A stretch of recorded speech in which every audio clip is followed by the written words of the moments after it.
Welcome back. Look around. Street style has its own rhythm, its own rules, and its own truth. Out here, when something doesn't add up, people start talking. Let's dive into the first recording. You hear the friend speaking to dispatch. Now he seems nervous as well as distracted. It seems like he is being coached. Yes, sir, I'm available. North 30 degrees by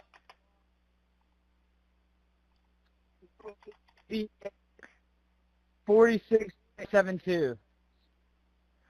All right, 4672. All right, and you were breaking up a little bit. Can you just repeat it one more time to make sure I have it correct? Sorry, look. Hello, can you hear me? Yeah, what? So you're breaking up. If you need assistance, do you have a VHF radio? Yeah, we do not have the VHF radio. All right, well, let's try to get you going because you don't have good cell phone reception. Can you verify your coordinates one more time? Okay, my coordinates are 30 degrees by 14.684 north, and then west by 88 degrees by 46.79. Right, it looks like you're on Horn Island, correct? Are you Yes, on we are Horn at Horn Island? Island. Yes. All right, is the boat sinking or you have it aground? We were sinking, yes. Bombshell tonight in the tragic death of a young man, Nolan Wells. In the last hours, we learn the contents of a second independent autopsy on Nolan's body. Preliminary report, second autopsy, death of Nolan Xavier Wells. Cause of death, undetermined, pending investigation. The manner of death, undetermined, pending investigation. Making the water even more murky. And the COD, cause of death, and MOD, manner of death. That's from our friends at NAACP. What happened to Nolan Wells? Dear Lord in heaven, what is wrong with people? If this were your child, wouldn't you want to know what happened? What is your fucking issue, man? He goes out with friends. They all come back. He's dead. I don't understand the hate directed toward Nolan's family and to everyone looking for answers. At this hour, I don't think anyone is guilty, but I do know that there is a conflict in the stories, and we are not stopping until we know what happened to Nolan Wells. So you can send all the hate and vitriol you want. Have at it. I agree with Nancy, it is more murky. And the fact that they withheld several body parts that could not be dissected with the independent autopsy raises many more concerns. Like, what was the findings on the initial autopsy? Nolan Wells bombshell tonight. The dead teen's messages deleted after his body washes ashore.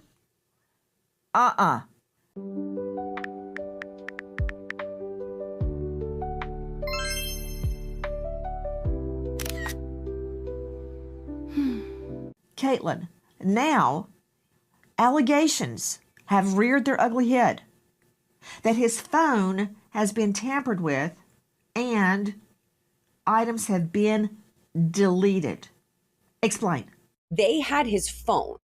And when his mother was looking for his phone when he was missing, there were two different ways to identify it, either a Snapchat location or a Life 360 location.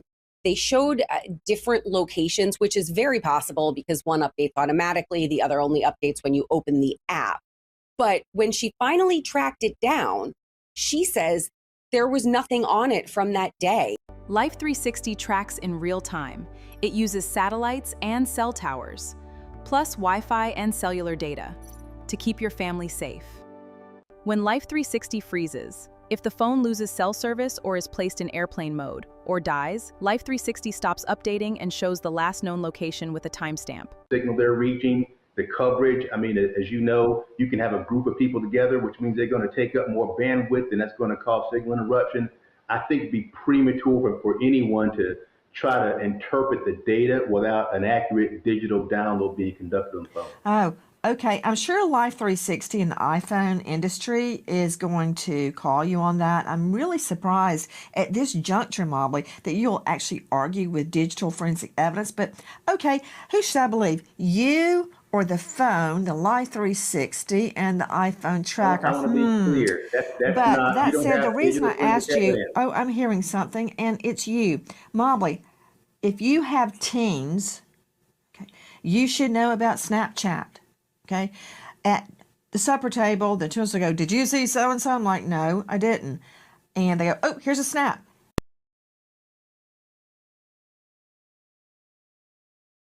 Where's the throat? I know we have deep red markings on the occipital bone that's in the back of the. Thank you. This is directly from the autopsy. We want you to see what the family has seen. Don't you think, Joe Scott Morgan, that the medical examiner might need the throat to figure out what happened? Let me tell you where the neck is. Or the organs of the neck, as it's referred to. These neck structures are actually being held by the Mississippi State Medical Examiner's Office. And they don't just arbitrarily hold things like this, Nancy. This is something that would commonly go with the body when the body is released. So I deduce the fact that they have seen something there that they're trying to hold on to from an evidentiary value. Remember, the state still has an ongoing investigation in this case, and they see evidentiary value in this. But the problem is that when you get into these structures in the neck, one of the things you're trying to assess is, was this a drowning? Also, is there any kind of trauma? If people will just put their hands right here in the midline of your neck, you'll feel that kind of cartilaginous body there. That's cartilage, right? That can be fractured. Need I remind you, Epstein, right? So you have to examine this. Also, here's our word, Nancy. They're talking about the hyoid is missing as well. So they don't have that. Show me Joe Scott Morgan, because you and I, hyoid, we know what it is because you and I have handled a ton of asphyxiation, ligature, manual strangulations, you name it. Hyoid, explain. So delicate. Yes. Yeah, and it's very, very far up the neck, Nancy. And one of the things that happens is that with the hyoid, it's generally only traumatized as a result of direct pressure that's generally applied by a throttling event or a C-clamp like this, throttling meaning like this, so manual strangulation. And an outlier here is ligature strangulation, but primarily hands-on. So they're looking for little fractures in here all along the way. So that has to be dissected along with these there's a couple of other structures that you look at as well. A 12 by 8 inch red discoloration is on the back of the head.